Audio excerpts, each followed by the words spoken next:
Liverpool are not title challengers. Liverpool might not even make top four. Liverpool's fixtures, they haven't played anybody that's actually strong of significance.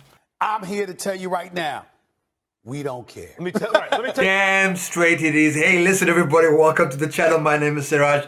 This is Red in the Head. Well, this is actually my third attempt of uploading this video. I'd created two other videos, but then YouTube just copy striked me. So you know what, here I am back to life, back to basics. After Brighton's game, the things that I was really concerned about after the Brighton game was that intensity that was missing.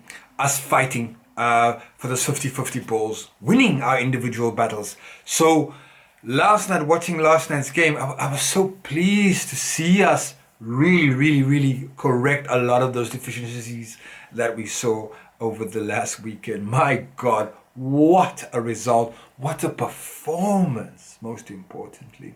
Hey, I can go through a whole list of people who should be man of the match yesterday. Hell, even Anfield is in the running to be man of the match or person of the match, however you want to kind of like call it. But you know what? I just wanna talk about how we smashed the German champions. Bayer Leverkusen are no mugs. Bayer Leverkusen have gone undefeated throughout all of last season. They lost one match, and that was the final of the Europa League, which we still hurts me, which we should have been playing.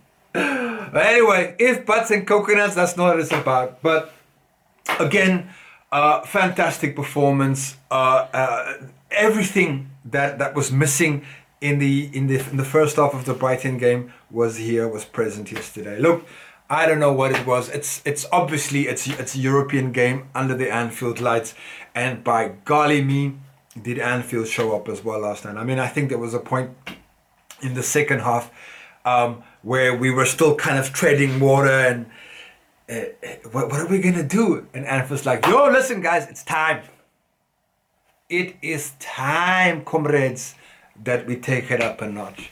And look, if we're going back quickly about the game, you know, as a contest, I thought it was a really even game. I thought really Liverpool and Bayer Leverkusen really kind of like matched up each other. But there were little small individual battles as the half kind of like went through that we started to win.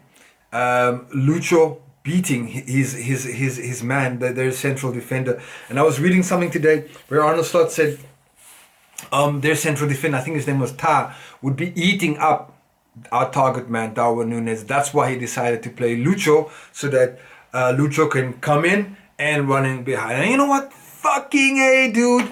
I love that shit. I love that people are coaching and people are bringing out little bits of little fine margins, but tweaking and making things more efficiently.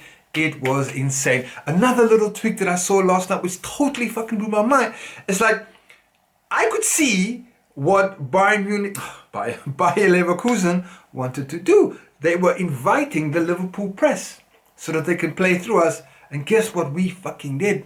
We didn't buy it. We didn't fall for it one bit. So we would just kind of like sit there and wait and wait and wait and wait. And I think it was at that point Xabi Alonso realized, yeah, maybe this is not going to go the way I wanted it to go. Because my goodness, in that second half, once we hit that double tap, 2 goals in quick succession, just like Brighton, it was essentially over as a contest. Look, I'm not gonna sit here and say we had it all our way, because look, Bayer Leverkusen still, even when they were behind 2-0, they were still positive. They were still playing games. They were not gonna sit back. And in a way that actually helped Liverpool, because we need space. So we need the game to open up, because, you know, like I said, in that first half, everything was so tight. It was like a chess game, and it was a game of chicken. Who's gonna blink first? Luckily for us, we kept our shit together. We kept our intensity high. We protected the ball, and we made sure. And whenever we came into their red zones, that we were making it count. And my golly God, did we make it count? Luis Diaz, he's from Barracas, and he plays for Liverpool. La da da da da, la da da da da.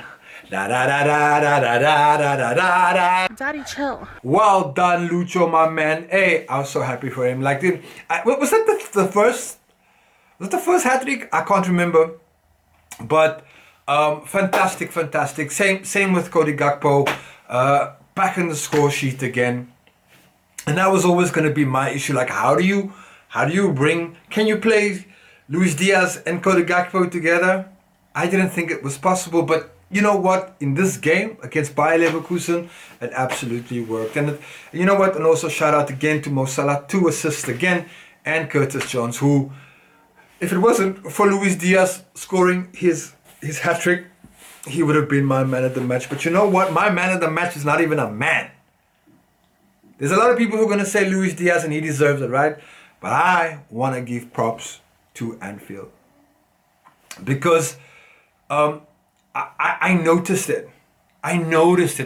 It was quiet, and then when the crowd started to G everybody up, you could see the players responding. It was a thing of beauty. And it's one of the things that I love about Liverpool, watching Liverpool on a European night. We need to play in this tournament forever and ever. Also shout out to Gravenberch again, who had a solid performance, really breaking the lines, finding our passes, and really keeping literally just kind of jabbing and keeping Bayer Leverkusen in their half for most of the second half. That second half was brilliant. Wow. It's the best half of football that I've seen in a very long time at Liverpool.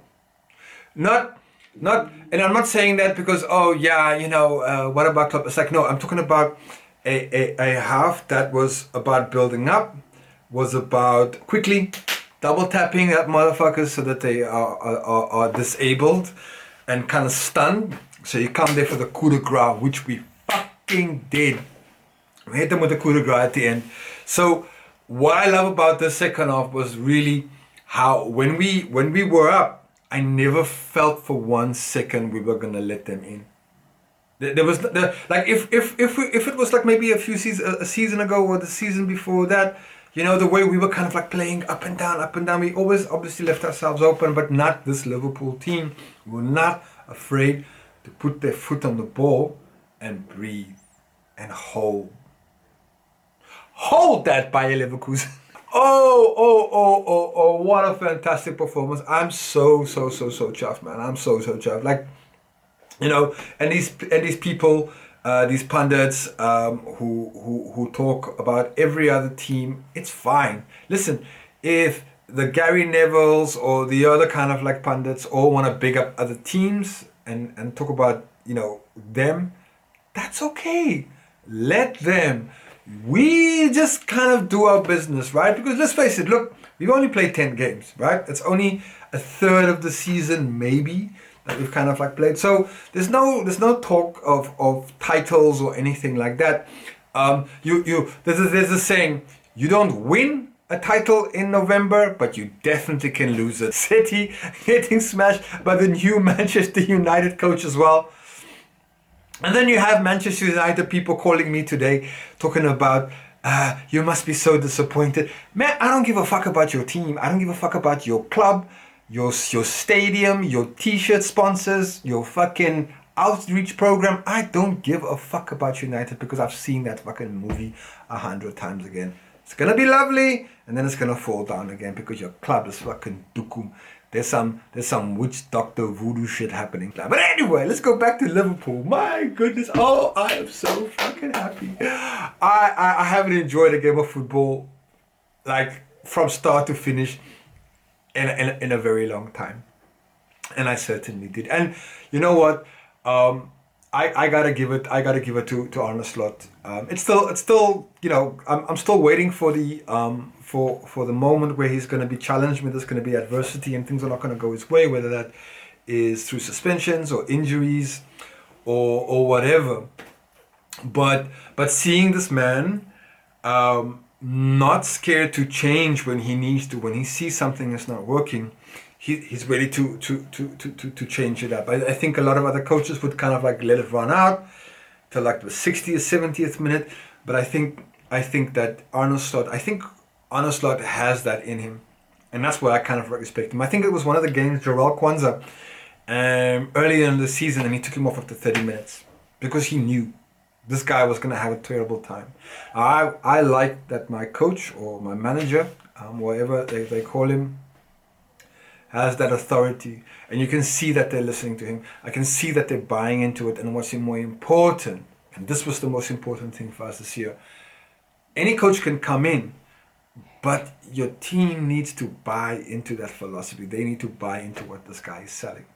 And fair play to him. He didn't try to fucking change every single aspect of it. And instead, he just, what I can kind of see, he just made some tactical tweaks and squeezed things here and improved players there. My God, my goodness. I mean, I can eulogize all day about that kind of game. But you know what? It is what it is. 4 points. 4 points. Not 4 points. 4 games. 4 wins. I think we scored 10 goals and 1 against. A goal difference of 9. That's fantastic. That's fantastic. That's fantastic. I mean, I'm a top of the league, whatever that kind of like means for now. And we set top of the league in the Premier League. But, you know, as I said, these things don't mean shit. And all we've really got to do is be in and amongst the conversation come April. You know, that last month, April, May, that's the business end of it. And if we are in touching distance, if we are in semis or we are there and thereabouts, I certainly think that this team has the experience. The manager might not, but this team has the experience for that. Anyways, Aston Villa, a Villa in Aston up next. Obviously, it's an Anfield home game. So yeah, it's going to be another challenging game. Unai Emery obviously got them buzzing. Yes, of course they lost against Tottenham Hotspurs. So they're going to looking to be bouncing back. But as far as that goes, that's for another video. Guys, thanks for watching. Hit the like, all that lovely stuff, and sharing and subscribing, shabangalangs, all that cool things. I'm on my way to 1,000 subs. But you know what? That's for another time.